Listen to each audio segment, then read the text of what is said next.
ఏమని చెప్పను?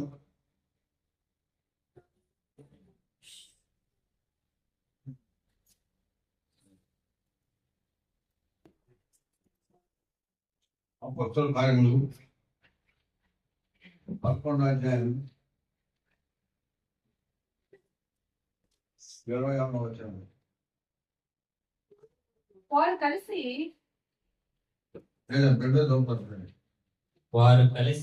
1 సంవత్సరం అంతయు సంఘములో ఉండి జనులకు వాక్యము బోధించడి. మొట్టమొదట అంత్యోక్యలో శిష్యులు క్రైస్తవులు అనబడిరి. దేవుడి వాక్య భాగాన్ని మనందరి కొరకు దీవించుకున్నాము. అంత్యోక్యలో ఎంతో గొప్ప సువార్త ప్రకటించబడి అనేకులు మారుమనసు పొందినారు. స్టీఫెన్ చనిపోయిన తర్వాత రాళ్ళతో పట్టుబడి తమ హతసాక్షి కూడా ఆ తర్వాత చెదిరిపోయినారు అందరు. అపొస్తలుల కార్యములు 8వ అధ్యాయం గ్రేట్ డిస్పర్షన్, ఎంతో చెదిరిపోయిన వాళ్ళందరూ ఎక్కడికి వెళ్ళినా కానీ వాళ్ళు సువార్తను ప్రకటిస్తూ వచ్చినారు. దేవుని వాక్యాన్ని చెప్పగలిగినారు. ఎంతో మంది మార్పులు పొందినారు. ఆ విధంగా అంత్యోక్యలో ఎంతో గొప్ప పని జరిగింది. ఆ వర్తమానము యెరూషలేములో ఉన్న సంఘ పెద్దలకు తెలిస్తే అప్పుడు వాళ్ళు ప్రార్థన చేసి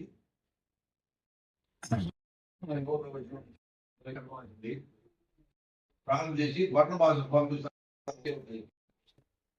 19వ వచనం నుంచి అంటే 11వ అధ్యాయం 19 నుంచి 24 వరకు ఒక ప్యాటర్న్, ఒక మినిస్ట్రీ యొక్క పద్ధతి, ఒక బచ్చు, ఒక నమూనా చూస్తాము. భక్సింగ్ గారు దాన్ని అవలంబించాడు. ఆ మాదిరే సేవ చేసినాడు, ఆ మాదిరే సేవ జరిగించినాడు. ఇప్పుడు కూడా అంటే సేవ జరుగుతాం. అందువల్లనే మినిస్టర్స్ అంటే దేవుడు సేవకులు ఒక స్థలానికి ఇంకొక స్థలానికి వెళ్ళి వారిని ఎంకరేజ్ చేయడానికి ప్రయత్నం చేస్తారు. అదే ఇప్పుడు కూడా జరుగుతుంది. అందరికీ నేను కూడా వచ్చినాడు. సో సేమ్ ప్యాటర్న్ ఈ పాయింట్. సో అంత్యోక్యలో జరుగుతున్న సేవను చూసి యెరూషలేములో ఉన్న సంఘ పెద్దలు ప్రార్థన చేసి బర్నబాను గురించి మంచి మాటలు ఉన్నాయి అక్కడ. ఎంతో మంచివాడు, ఎంతో దైవ భక్తి కలిగిన వాడు. ఆయన వారి దేవుని కృప అక్కడ నిండుగా ఉండటం చూసి ఎంతో సంతోషించినాడు. ఆయన కూడా ఎంతో పరిచయం చేసినాడు. పరిచయం చేసి ఇంకా ఎంతో మంది మార్పులు పొందినాడు. బహు జన సమూహం వచ్చింది. వచ్చేటప్పటికి వాళ్ళందరికీ ఆయన చదువుతుంటే ఆమెకు అర్థమైంది ఏంటంటే ఆయన సరిగా చూసుకోలేకపోతాడేమో అనిపించి సౌలు కోసం పోతాడు. ఆయనే చూసుకోవచ్చు కదా, కానీ ఎంతో మంది ఎక్కువైపోయినాడు. అందువల్ల ఈ వాంటెడ్ హెల్ప్, వారికి సహాయం కావాల్సి వచ్చి సౌలుని పోయి అక్కడ చూసి సౌలు తీసుకొని అక్కడ వస్తాడు. ఆయన మళ్ళీ పౌలు అయినాడు, తెలుసు కదా మీకు. అక్కడ వాళ్ళిద్దరు కలిసి మనం చదివిన భాగంలో ఒక సంవత్సరం అంతా 365 రోజులు వాళ్ళిద్దరు కలిసి సేవ చేశాడు.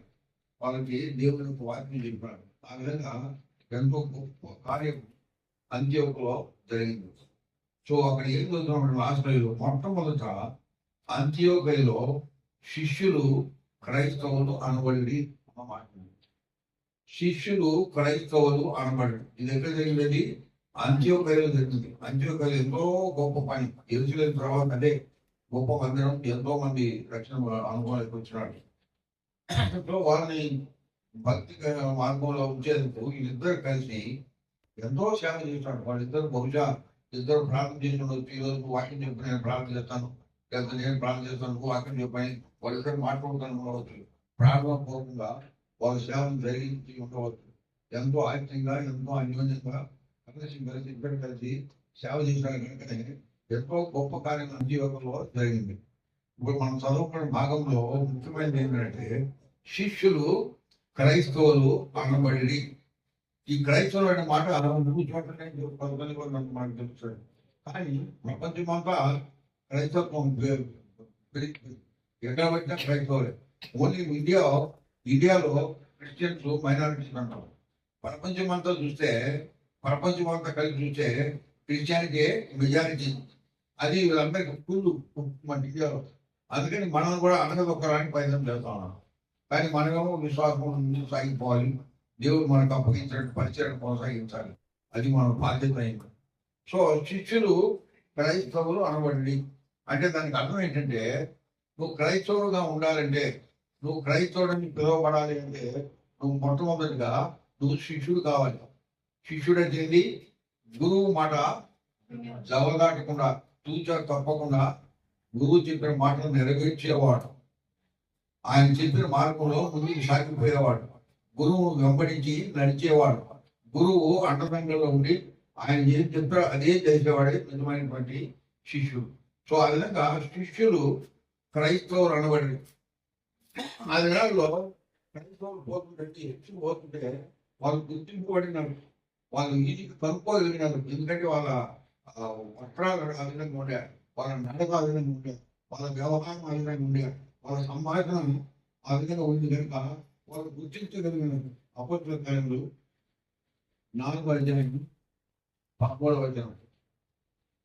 అపోస్తలుల కార్యములు 4:13.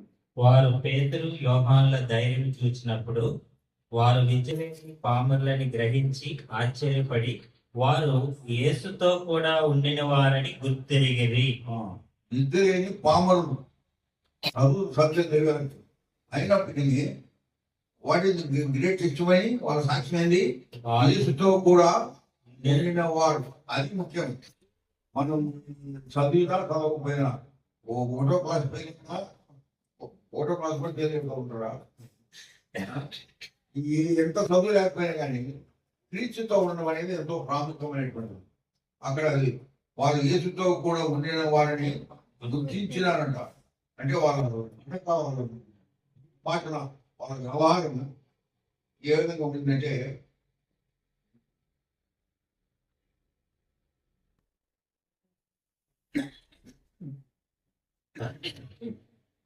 సో వాళ్ళని ఈజీగా కనుక్కొని వాళ్ళకి క్రైస్తవుడు పోతున్నాడు చూడండి అన్నాడు.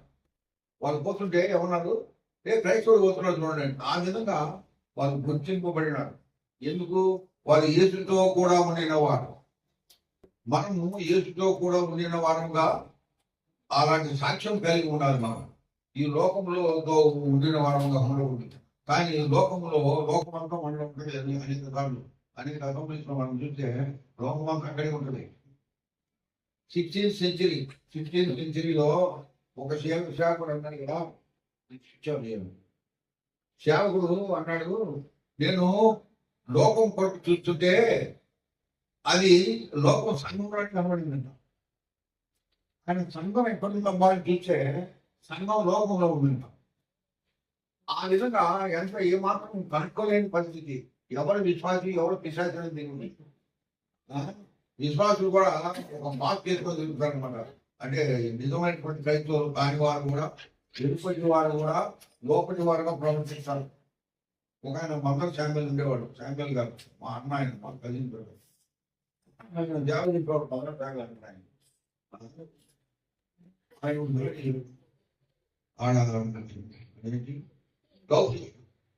గౌరవిస్తున్నప్పుడల్లా ఒక ఆయన సంఘపతి కాదు, డీజన్ కాదు, ఈయన పరిచయం చేసేవాడు కానీ ఏం కాదు. ఆయన మాత్రం చేస్తున్నాడు. అందరికి వచ్చి మరి అక్కడ అందరం చూడరా, అక్కడ కూర చూడరా, అక్కడ గుమ్మడి చూడరా అని అందరి మధ్య కనపడతాడంట. కనబడి తిరుగుతా ఉంటాడు అందరి మధ్య. అప్పుడు శాంతులు పిలిచి ఆయన్ని ఇక్కడ అని చెప్పి, నువ్వు వెలుపటి వాడుగా ఉండి లోపటి వాడుగా ప్రవర్తించుకున్నాడు. అర్థమైందా? అంటే నువ్వు మారుమనసు లేదు, నీకేం లేదు, ఏదో ఇక్కడ ఏదో ఉన్నట్టుగా నువ్వు ప్రవర్తిస్తున్నావు అని ఏం లేదు. ఆ విధంగా ప్రవర్తించే వాళ్ళు ఎంతో ఉన్నారు సంఘాలు, నిండుకొని ఉన్నారు. నామకాంగా బిలీవర్స్ అనుకున్నది ఇదకు మాత్రమే విశ్వాసులు. కానీ వారి జీవితంలో విశ్వాస సహితమైన జీవితం ఉండదు, విశ్వాస రహితమైన జీవితం ఉండదు. సో నిజమైన క్రైస్తవుడు ఎవరంటే యేసు ప్రభు గారే ఆయన శిష్యుడు అంటే ఎవరు అనేది నిర్వచనం ఇస్తాడు. దాన్ని బట్టి మనకి ఏం అర్థం కావాలంటే ముందు శిష్యుడు కావాలి, శిష్యుడుగా ఉండాలి, శిష్యుడుగా ప్రవర్తించాలి. మన జీవితం, మన పోకడ, మన నడక, మన వ్యవహారంతో నిజమైనటువంటి దేవుని శిష్యులుగా ఉండాలి. మొట్టమొదటిగా లూకా వార్త 14వ అధ్యాయం 26వ వచనం. లూకా వార్త 14:26. తెలుగులో 25-26 కలుస్తున్నాయి. బహు జన సమూహంలో ఆయనతో కూడా వెళ్ళినప్పుడు ఆయన వారి తట్టు తిరిగి, ఎవడైనను నా యొద్దకు వచ్చి తన తండ్రిని, తల్లిని, భార్యను, పిల్లలను, అన్నదమ్ములను, అక్కాచెల్లెళ్ళను, తన ప్రాణమును సహా ద్వేషింపకుంటే వాడు నా శిష్యుడు కానేరడు. సో దీన్ని బట్టి ఏమర్థమైందంటే మనకున్నటువంటి కుటుంబీకులంతటికి మించి మన తల్లి, తండ్రి, భార్య, భర్త, పిల్లలు అందరికి మించి అన్నిటికంటే ముందు ప్రథమ స్థానం గొప్పని యేసుక్రీస్తు వారికే ఇవ్వాలి. ఆయనే మన కొరకు చనిపోయింది. మన దగ్గర బంధువులు కానీ మన తల్లిదండ్రులు కానీ మన కొరకు చనిపోవాలి. మన పాపాలను క్షమించే అధికారం వాళ్ళకి లేదు. యేసు ప్రభువే మనల్ని రక్షించినాడు. అందుకని ఆయనకే ప్రథమ స్థానం ఇవ్వాలి. ఆయనే మార్గంలో, సత్యంలో, జీవం అని చెప్పాడు. ఆయన ద్వారానే మనం పరలోకానికి వెళ్ళగలం కనుక ఆయనకి ప్రథమ స్థానం, ప్రయారిటీ, ఫస్ట్ ప్లేస్ ఆయనకే ఇవ్వాలి. బైబిల్ గ్రంథం ఎంతో చిత్రంగా మొదలైన ఒక వాక్యం ఉంటుంది. ఆదికాండం 1వ అధ్యాయం 1వ వచనం ఏమంటది? ఆదియందు దేవుడు.